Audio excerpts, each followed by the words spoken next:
unchartered and unfiltered, a journey back to you. How are you doing today?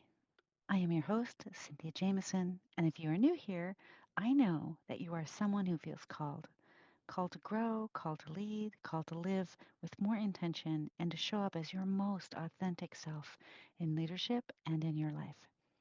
And if we're being honest, that calling, it's not always easy to answer because the moment you say yes to something bigger, fear shows up, loud, relentless, and pretty convincing. What if I fail? What if I'm not enough? What if I make a huge mistake? What if I do it wrong? And so, if you've ever wrestled with these thoughts, this episode is for you.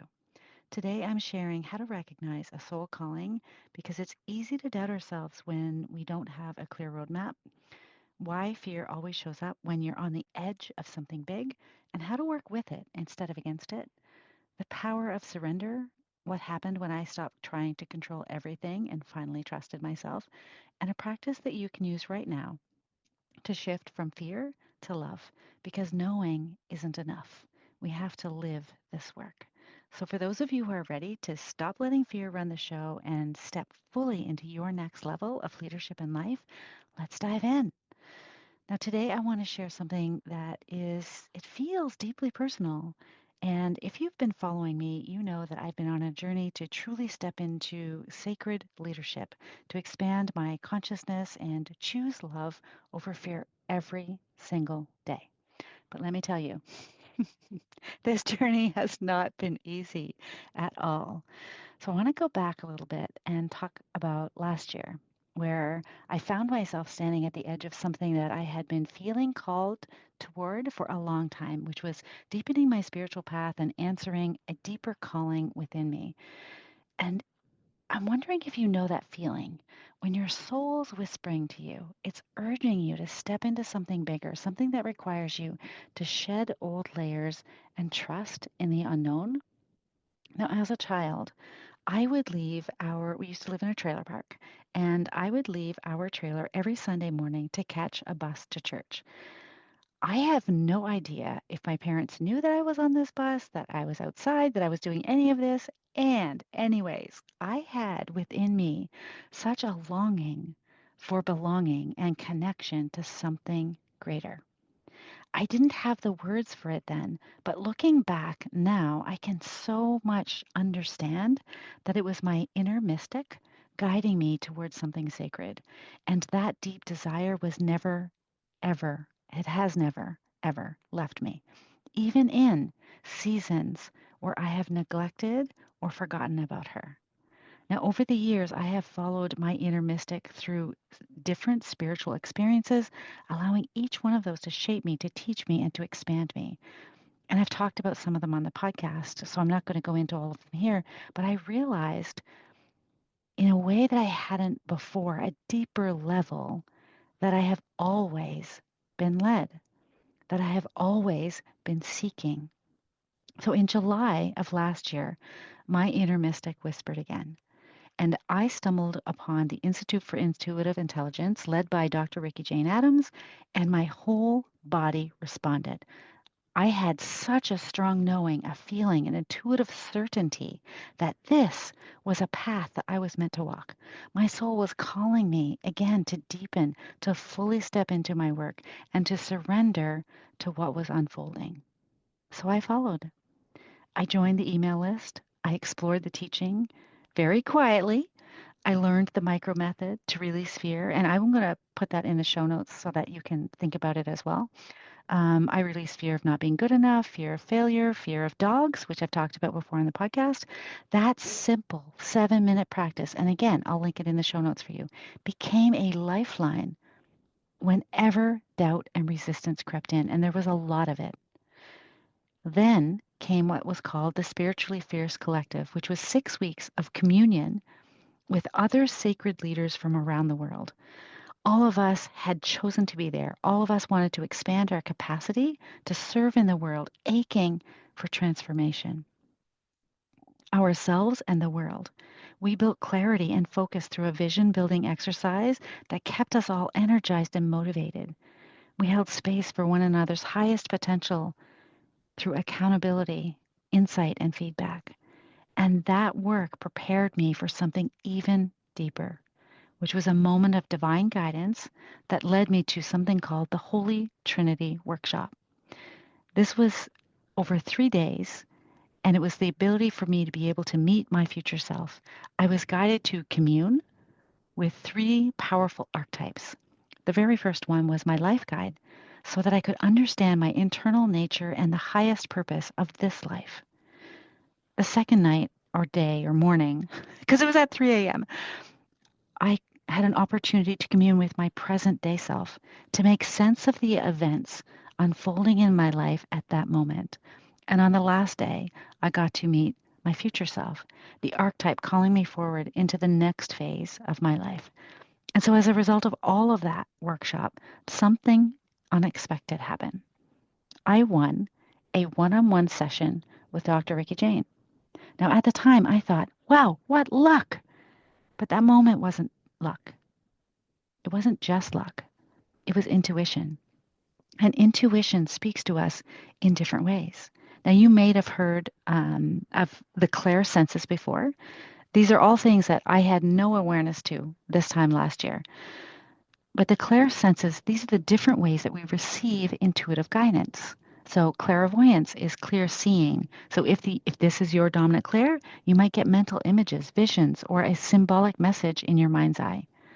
The next one is clairaudience, clear hearing. You might hear guidance, whether it's a voice, a phrase, or even through music and external sounds. There's clairsentience, clear feeling.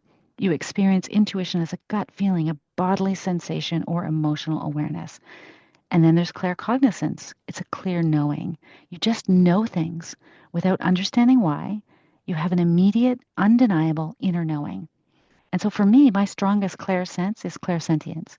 I feel things deeply in my body. I can pick up the energy of other people, which is probably what made me so good as an HR professional. And when something is right, I sense it like a wave of knowing. And when something is off, my whole system reacts. And that's why when the scholarship opportunity appeared, I did not hesitate. I did not need more proof. I knew with every fiber of my being. And that's what I want for you, to be able to trust your own way of receiving guidance, whether through images, words, feelings, or a deep knowing, because your intuition is always speaking. The bigger question is, are we always listening? So fast forward to this session with Ricky Jane. I met my most dominant subconscious fear, which is the one that I shared on Instagram during my December fear challenge. And here's the fear. What if I never fulfill my epic purpose? What if I fall short? What if I waste my gifts? What if I waste this lifetime? What if I was wrong to believe that I am here to serve in a bigger way? And I mean, I'm just getting emotional thinking about it, but the weight of that, recognizing that, was staggering because it was something that I had never given voice to. It was something that I was too afraid to even say out loud to myself. But in that moment, I did not turn away. I met the fear, all of it. I acknowledged it and I cleared it with Ricky Jane's support. And just like that, the universe responded. I was offered a partial scholarship to that professional intuition accreditation program, the one that I just started, a rigorous program for spiritual leaders that are on fire with their purpose. And I feel like when I say that, if you know me personally, if I've coached you, if I spent time with you, I am on fire with my purpose, with my mission, and I'm just having this realization that I think my mission is me. My mission is my remembrance, my coming home to myself. Now, coaching leaders has been the most meaningful work I've ever done. And as 2024 came to a close, it felt like everything had been leading up to that moment. I had already declared my word for 2025, which was expansion. And expansion comes at a cost. It requires us to meet our fear again and again and again, to choose love over fear, not just once, but every single day. And so there's always a test of faith, isn't there? And so just days into this new journey, that choice arrived again. So last Tuesday, for those of you listening in the future, that's March 4th, 2025, I entered what's called the Temple of the Intuitive Intelligence Method Professional Qualification, this intensive clinical praxis training. And as part of the orientation, all of us as a group were guided to meet Miriam, a powerful archetype of the Divine Mother. The experience was nothing short of transformative. I was welcomed as her daughter. And for the first time in my entire life, I felt unconditionally loved, totally accepted, as though I completely belonged. And she welcomed me back home by grabbing me by the hand. And I had never had that experience. And I don't have a religious background that deeply connects me to Miriam. And yet, it was as if my soul already knew her. My ego melted away, and in that moment I saw myself as a holographic part of the One, the universal energy that connects us all. God, God consciousness. It wasn't just learning something new, it was remembering something ancient. But as always, when you expand your consciousness, fear has this funny way of showing up. And so the next day, I experienced a health scare that triggered something incredibly deep within me. My left leg became significantly larger than my right. It was edema, which is a swelling caused by a fluid buildup. And my hormonal shifts only amplified it. And because of our relocation, I couldn't get blood work done. I had an Ontario requisition, I had no New Brunswick Medicare card, and suddenly my ego took over. What if this was serious? What if something is wrong with me? What if my beautiful life, this life that I've just begun, gets taken away from me? Now, I will tell you, this was my opportunity to choose love over fear because my mind spiraled with so many of those automatic negative thoughts. And I could see myself in the spiral. And here's where I made the shift. I remembered. I remembered my tools. I remembered meditation, EFT tapping, the Saboteur Sage framework, and my sadhana practice, my sacred devotion that I had agreed to the next 3 months, which is me sitting with God for 30 minutes a day for the next 3 months. Now, acceptance is the very first step to change. This is the moment that I took to close my eyes, to find stillness within me and ask myself, what can I do differently here? And asking myself that question shifted everything. I was ready to believe something better. I was ready to believe that this was for my good, even if I might not see it or understand it. I decided that instead of spiraling, I was going to let that story go. And as soon as I did, I had space to take simple and practical actions. You know, I love a practical action. I elevated my legs to reduce the swelling. I hydrated to flush toxins, and I read something that soothed me. But more than that, I chose to say no to fear and yes to a higher vibration. And then I picked up Superconscious Intuition by Dr. Ricky Jane Addams. This is I think it's her last book. I think there's another one coming. I'll put the link in the show notes, but on page 168, which is where my bookmark was, this is sometimes like divine timing. Sometimes it's just like affirming. Here's what I read because it really stood out to me. What's causing your suffering is your war with truth. The truth that right now I am in fear. And the invitation is to get down on my knees with this truth, not argue, not pretend, just surrender. Because it's only in surrender that we open to change, and then we end the war within. We end the war with the self. And that's when I realized I had been fighting reality. I was trying to control. I was trying to play God. But true sacred leadership is not about control. It's about surrender. So let me ask you, where are you resisting reality? What truths have you been at war with? What fear is holding you hostage right now in this moment? Because here's what I know, fear will come. That is inevitable. But so is the choice. to let it define you or move through it, to shrink back or to rise up, to live from fear or live from love. And that choice, every single time, is yours because this is the work. It's not a one time decision, it's the path. And let's walk it together. So if you have been feeling that pull towards something bigger, but fear is keeping you stuck, I want to invite you into a conversation.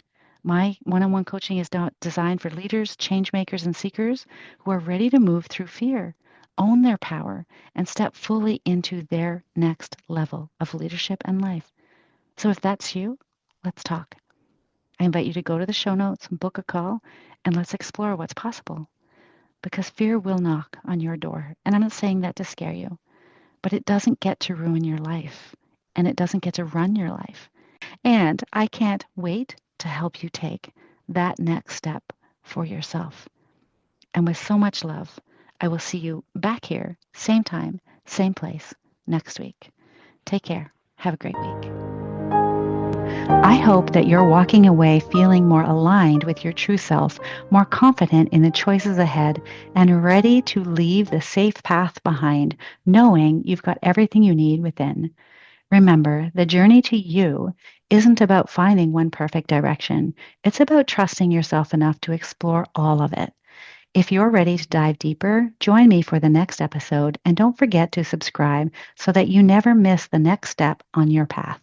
I invite you to join my mailing list at www.cynthiajamesoncoach.ca, where we'll deepen our relationship and you can claim your copy of Your Inner Compass, a guide to charting your course to authenticity.